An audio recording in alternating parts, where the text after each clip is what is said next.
तो इस वीडियो में हम फर्दर जो आगे की जो बेसिलाइज थे वो कंप्लीट करेंगे। तो आगे की माइक्रोबायोलॉजी इस वीडियो में आगे कंप्लीट होगी। तो आज हम तीन बैक्टीरिया ले लेते हैं, बेसिलस एंथ्रेक्स, बेसिलस सीरस और एक इकोलाई। ठीक है, तो ये तीन कंप्लीट करने की कोशिश करेंगे। वैसे बेसिलस एंथ्रेक्स और सीरस बहुत ही ज़्यादा ईजी है अगर उनको करना। वैसे इकोलाई भी ईजी है, ज़्यादा कुछ टफ नहीं है, बस उसमें थोड़े डिफरेंट डायग्नोस्टिक टेस्ट आ जाते हैं जो याद करने में थोड़ा सा डिफिकल्ट लगता है, नहीं तो हम वो भी आज अच्छे से करेंगे। तो हम स्टार्ट करते हैं विदाउट वेस्टिंग मच टाइम। तो सबसे पहले बेसिलस एंथ्रेक्स।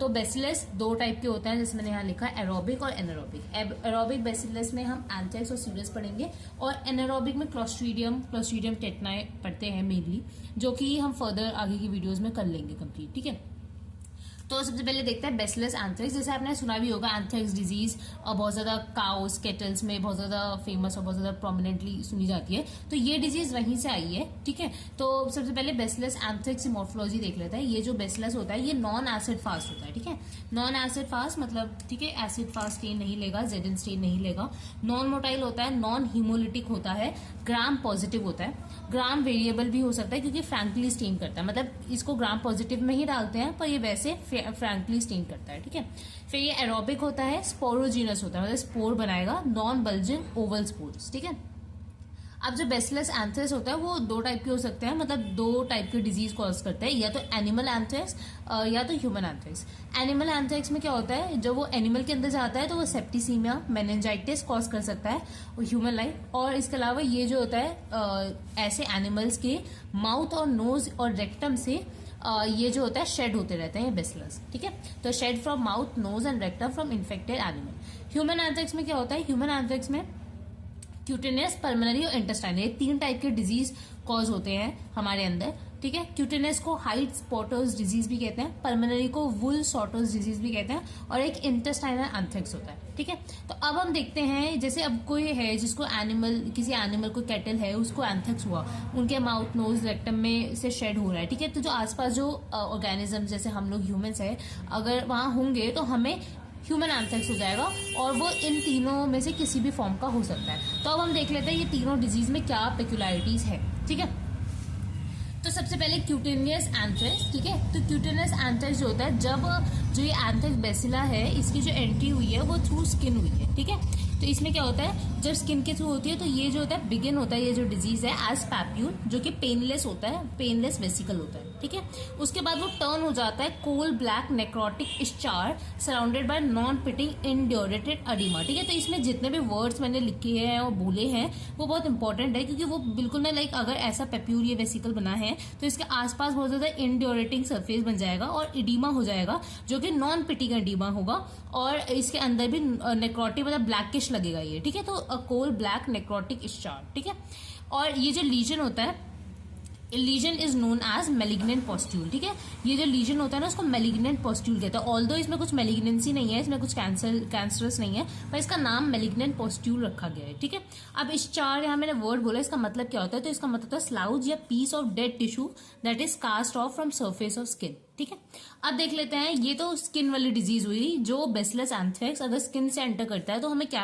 डिजीज कॉज हो सकती है, दैट इज क्यूटेनियस एंथ्रेक्स। अगर वो लंग से एंटर करता है तो या मतलब हमारे रेस्पिरेटरी सिस्टम में आ जाता है तो उसमें हमें हो जाता है पल्मोनरी एंथ्रेक्स। अब पल्मोनरी एंथ्रेक्स में क्या होता है, हमें हैमरेजिक निमोनिया हो जाता है, और इसकी जो फर्टालिटी रेट है वो बहुत ज्यादा है। ठीक है, तो हैमरेजिक निमोनिया होता है विथ हाई फर्टालिटी रेट, और इसके कॉम्प्लिकेशंस क्या है कि इससे मेनिंजाइटिस भी हो जाता है, आगे फर्दर केसेस में देखा गया है। ठीक है, तो ये हुआ पल्मोनरी एंथ्रेक्स। इसके बाद अगर इंटेस्टाइनल एंथ्रेक्स, जो कि बहुत रेयर है, ठीक है, यहाँ पे लिखा है rare, and occur in those who eat animal who had anthrax. ठीक है, तो किसी एनिमल को एंथ्रेक्स हुआ, उस एनिमल को अगर खा लिया विदाउट अंडर कुक्ड या ऐसा मीट है तो ये डिजीज हो सकती है, विच इज वेरी रेयर। और इसमें क्या होता है, एंटेराइटिस हो जाता है विथ ब्लडी डायरिया, और इसमें फर्टालिटी बहुत ज्यादा होती है as compare to other two. ठीक है, हाईएस्ट फर्टालिटी। ठीक है, अब हमने देख लिया इस डिजीज। अब हम ये समझते हैं कि डिजीज होने के लिए जो विलुरेंस है या जो पैथोजेनिसिटी है, ये ऐसी क्या चीज है जिसकी वजह से ये डिजीज कॉज हो रही है। ठीक है, तो इसके लिए हमें पैथोजेनिसिटी और विलुरेंस फैक्टर्स देखने पड़ेंगे इस बेसिलस के।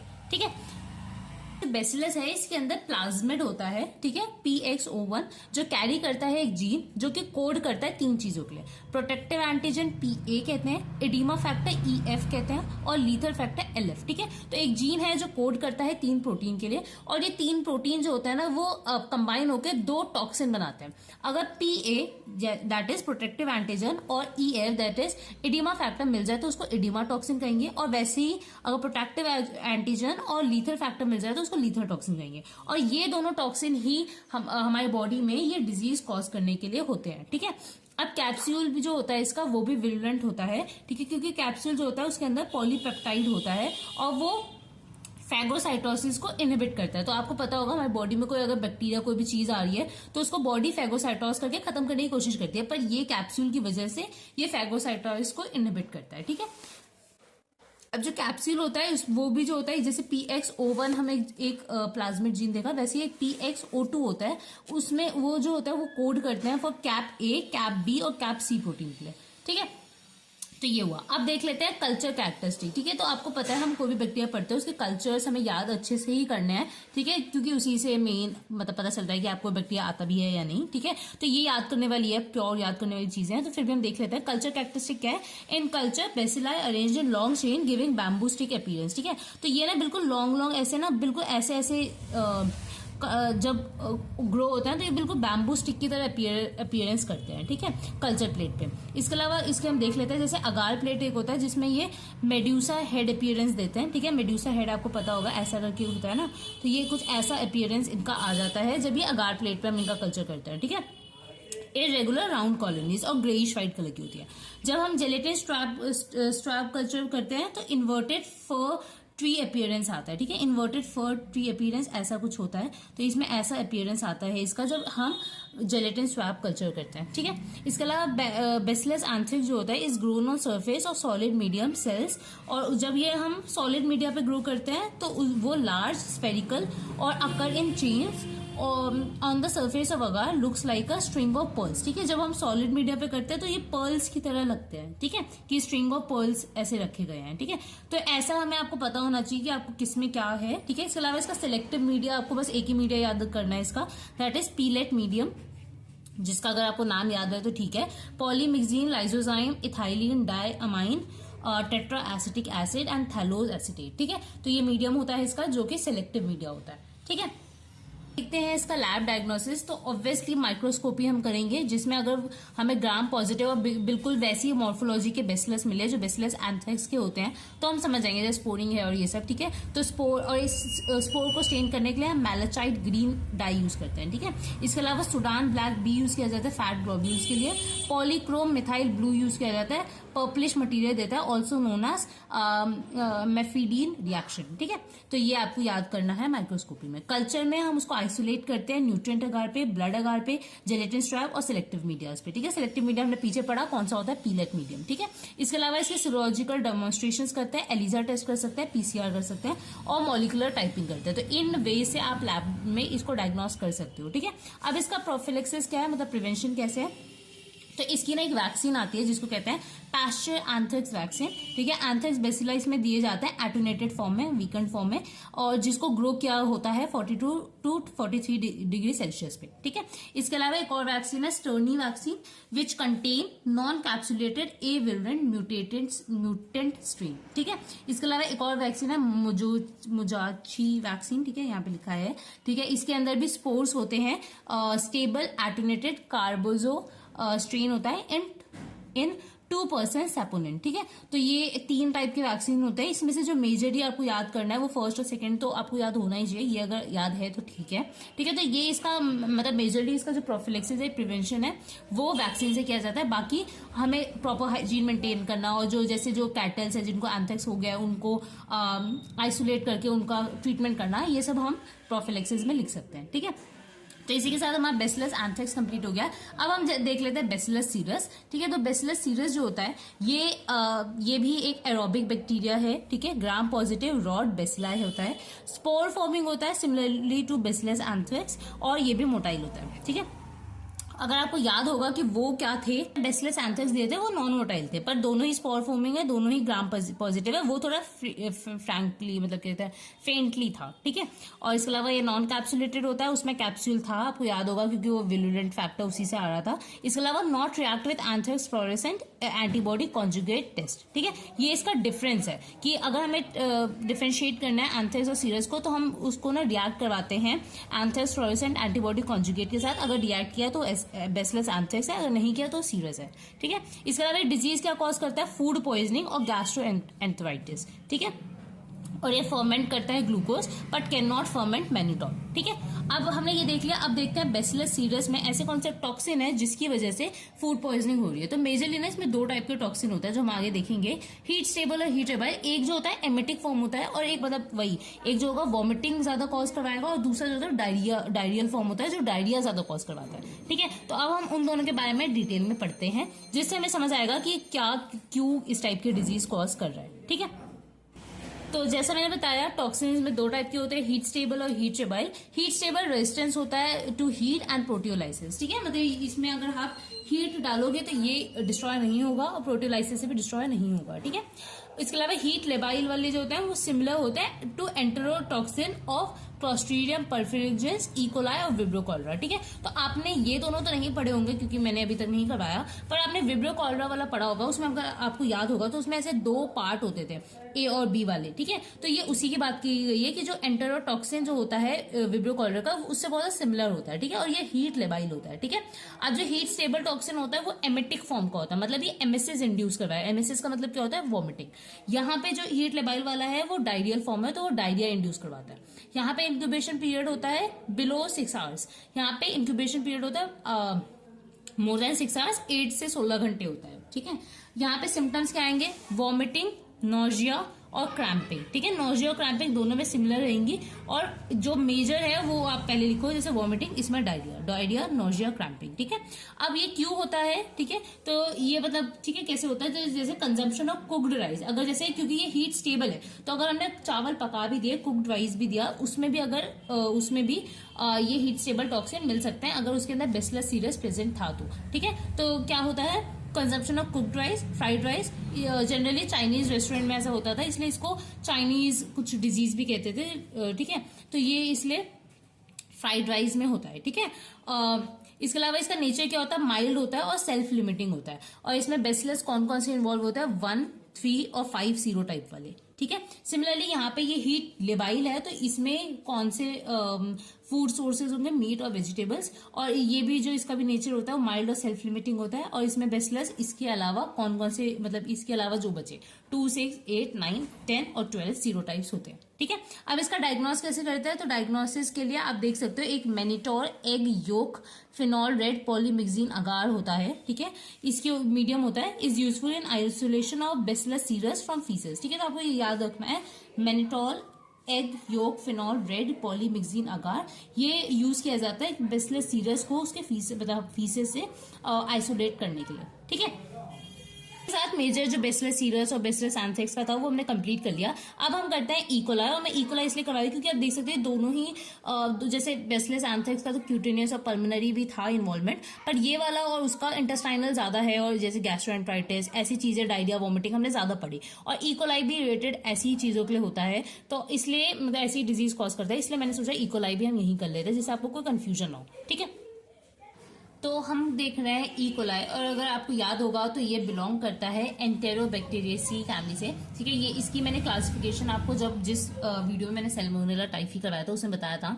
तो फ्रॉम ट्राइब इस्चेरिया से बिलोंग करता है, जीनस नेम है इस्चेरिया, और एंटेरोबैक्टीरियेसी फैमिली है, और इसकी अदर स्पीशीज कौन कौन सी है, इकोलाई, शिगेरा, सिट्रोबैक्टर, सैल्मोनेला, जैसे मैंने बताया, क्लेप्सेला, प्रोटीएज, एंटेरोबैक्टर एक्सेट्रा, ठीक है। और ये सारे ही ग्राम नेगेटिव बेसिलाई है, ठीक है। तो इकोलाई हमें एक फीचर को समझ आ गया, ये ग्राम नेगेटिव बेसिलाई। इसके अलावा एरोबिक एंड फैकल्टेटिव एनारोब हो सकता है। अगर आपको याद होगा तो हमने जो सैल्मोनेला किया था वो भी एरोबिक एंड फैकल्टेटिव एनारोब था, ठीक है। इसके अलावा ये रिड्यूस करता है नाइट्रेट टू नाइट्राइट। इसके अलावा कैटलेज पॉजिटिव होता है एक्सेप्ट शिगेला, जैसे इन सब में सब है, पर ये एक्सेप्ट शिगेला कैटलेज पॉजिटिव होते हैं सारे, ठीक है। इसके अलावा ऑक्सीडेज नेगेटिव होता है, ठीक है।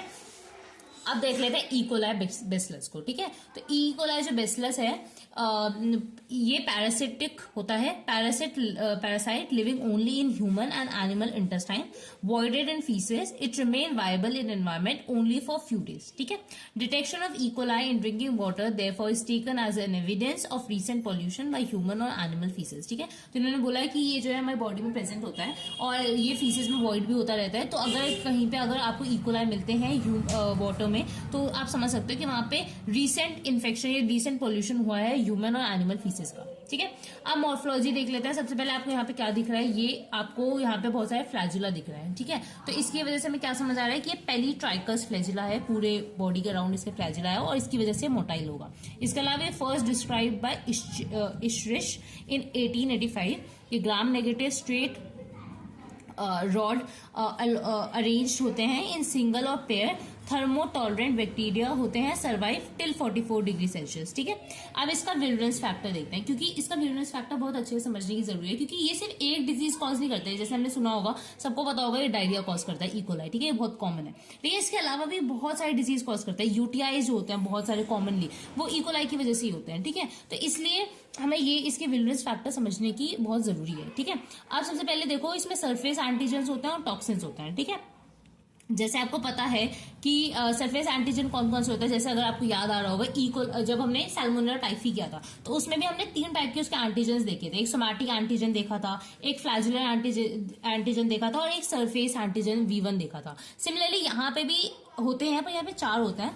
2 तो सिमिलर वैसे ही होता है, सोमैटिक O एंटीजन, ठीक है, और एक फ्लैजुलर H एंटीजन, ठीक है। सोमैटिक O एंटीजन और फ्लैजुलर H एंटीजन, इसके अलावा कैप्सुलर एंटीजन और फिम्ब्रियल एंटीजन, ये 2 अलग होते हैं, ठीक है। सोमैटिक O एंटीजन जो होता है वो प्रोटेक्ट करता है बेसिलस फ्रॉम फेगोसाइटोसिस और ये हीट स्टेबल होता है। सिमिलरली जो फ्लैजुलर H एंटीजन होता है वो प्रोवाइड करता है मोटिलिटी। कैप्सुलर एंटीजन जो होता है वो प्रोटेक्ट करता है फ्रॉम फेगोसाइटोसिस, प्लस इसकी एंटी बैक्टीरियासाइडल प्रॉपर्टी होती है। इसके अलावा फिम्ब्रियल एंटीजन जो होता है वो हेल्प करता है इन एडहर्शन, ठीक है। आपको पता होगा फिम्ब्रिया पिलाइज एडहर्शन और कंजुगेशन और इन रिप्रोडक्शन वाली चीजों में हेल्प करते हैं, ठीक है।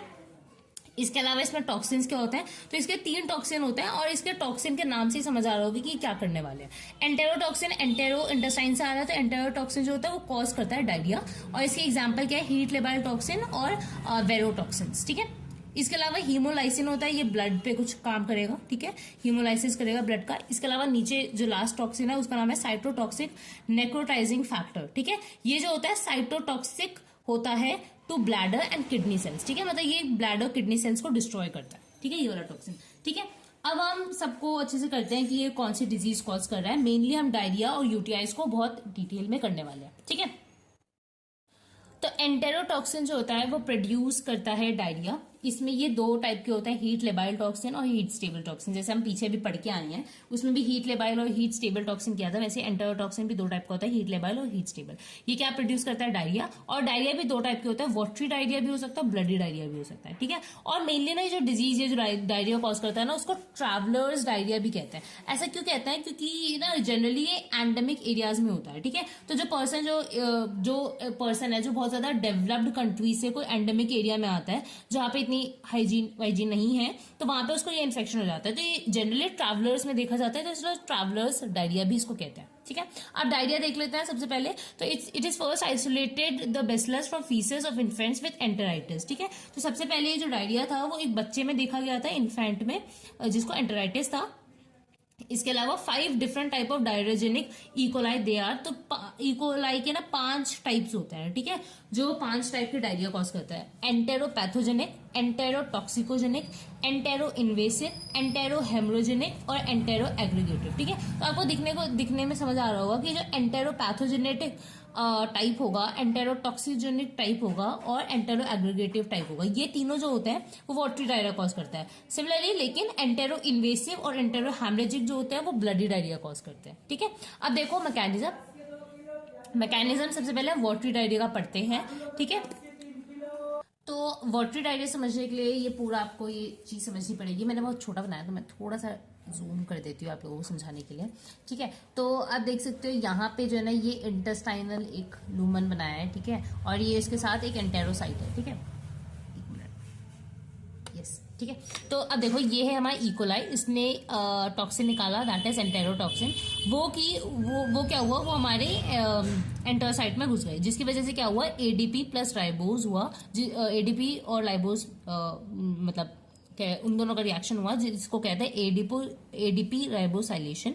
ठीक है, तो एडीपी राइबोसाइलेशन हुआ, जिसकी वजह से एडेनाइल साइक्लेज जो एंजाइम था वो एक्टिवेट हो गया। उसने क्या किया, एटीपी को साइक्लिक एएमपी में कन्वर्ट कर दिया। जैसे ही साइक्लिक एएमपी में कन्वर्ट किया, इसकी जो क्वांटिटी है वो बढ़ गई एंटेरोसाइट में, जिसकी वजह से प्रोटीन काइनेज एक्टिवेट हुआ और उसने क्या किया, फॉस्फोलाइरेशन कर दिया चैनल्स का। जिसका मतलब क्या है, जो चैनल्स थे आयन के, उसके ऊपर फॉस्फेट्स लगा दिया। जैसे ये लगाया तो ये जो चैनल्स थे वो खुल गए और जितने भी यहाँ पे आयन्स थे एंटेरोसाइट में वो लीक होने लग गए। तो आयन स्टार्ट लीकिंग, जिसमें जो मेजर आयन्स होते हैं वो होते हैं क्लोरीन और NaCl, और मतलब क्लोरीन एंड सोडियम। ठीक है, जैसे ही क्लोरीन और सोडियम एंटर करता है, यहाँ पे बहुत सारा क्लोरीन एंड सोडियम आ गया, जिसकी वजह से अब वाटर भी यहीं पे है, तो सब लोग एक दूसरे को फॉलो करके नीचे आ जाएंगे और आयन जो होगा वो पुल्ड हो जाएगा नीचे। ठीक है, और इसलिए जो हमें डायरिया होगा वो वाटरी डायरिया होगा। ठीक है, जिसके अंदर बहुत सारा वाटर होगा, बहुत सारे आयन्स होंगे। ठीक है, तो ये होता है basic mechanism of watery diarrhoea. अब ब्लडी डायरिया होना होगा तो सेम यही सारी चीजें होगी। वाटरी डायरिया तो हो गई, उसके साथ साथ जो आसपास के जो एंडोथीलियल सेल्स होते हैं ना, वो भी टारगेट हो जाते हैं, जिसकी वजह से उसमें डैमेज होने की वजह से वहां से ब्लड भी लीक हो जाता है। तो डायरिया के साथ ब्लड भी आ जाता है, तो उसको कहते हैं ब्लडी डायरिया। ठीक है, तो आप देख सकते हो ये है हमारा वाटरी डायरिया, और नीचे ही मैंने मैकेनिज्म बनाया हुआ है ब्लडी डायरिया का, जिसके अंदर जो मैंने बताया कि माइल्ड डायरिया सिम्टम्स होते हैं और वेस्कुलर एंडोथीलियल सेल्स होते हैं, उनमें डैमेज हो जाता है, जिसकी वजह से ब्लड और माइल्ड डायरिया हो जाता है। ठीक है, तो ये है दो डायरिया के टाइप्स और दोनों डायरिया के मैकेनिज्म्स। ठीक है, अब देखते हैं इकोलाई यूरिनरी ट्रैक्ट इन्फेक्शन कैसे कॉज करता है। ठीक है, ये सेकंड पैथोजेनेसिस, सेकंड डिजीज हम पढ़ने वाले हैं। ठीक है, तो इकोलाई जो होता है वो नॉर्मली हमारे यूरिनरी ट्रैक्ट में नॉर्मल फ्लोरा होता है ऑफ यूरिनरी ट्रैक्ट। ठीक है, पर ये it can cause infection when there is urinary obstruction, जब यूरिनरी ऑब्स्ट्रक्शन हो गया है, प्रेगनेंसी के टाइम 5 से 7%, प्रोस्टेटिक एनलार्जमेंट हो गया है या कैल्कुलाई प्रेजेंट है। ठीक है, जैसे यूरिन, ये इसमें मैंने ये इन्फेक्शन कब होगा, जब यूरिन ऑब्स्ट्रक्शन है। ठीक है, मतलब यूरिन पास नहीं हो पा रहा। अब यूरिन पास कब नहीं हो पा रहा, किन किन केसेस में मुश्किल होता है, प्रेगनेंसी के टाइम, ठीक है, प्रोस्टेटिक एनलार्जमेंट है या कोई स्टोन है उसके टाइम। ठीक है, तो इन तीनों की वजह से हमारे जो यूरिन है वो रिटेन रहते हैं यूरिनरी ब्लैडर में या ट्रैक्ट में, जिसकी वजह से इकोलाई का इन्फेक्शन हो जाता है, क्योंकि इकोलाई तो यूरिनरी ट्रैक्ट में प्रेजेंट है पहले से ही, और जो वो बाहर नहीं आ पा रहे, तो दैट इज वाई वहां पे वो इन्फेक्शन कॉज कर देंगे। ठीक है,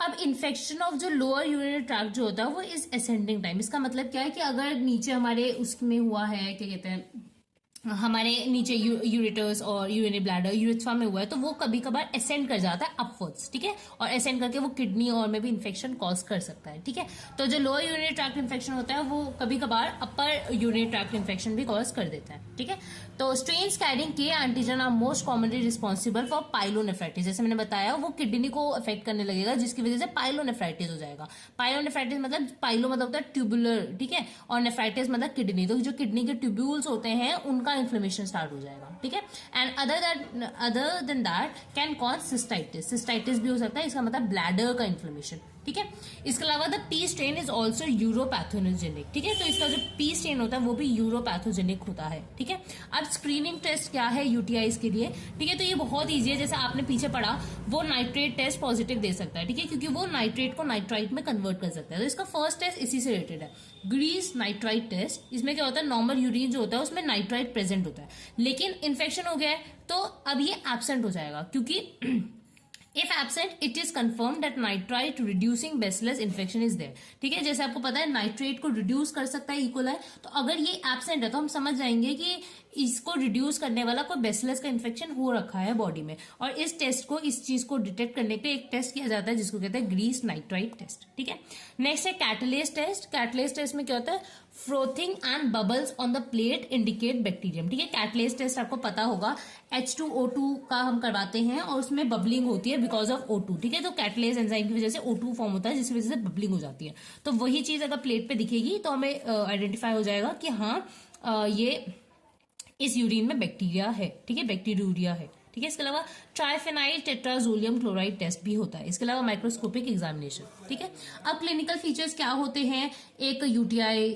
पेशेंट का, तो सबसे पहले सिग्निफिकेंट बैक्टीरिया होगा, ठीक है, मोर देन 1 लाख बैक्टीरिया पर ml इंडिकेटिव ऑफ इन्फेक्शन, ठीक है।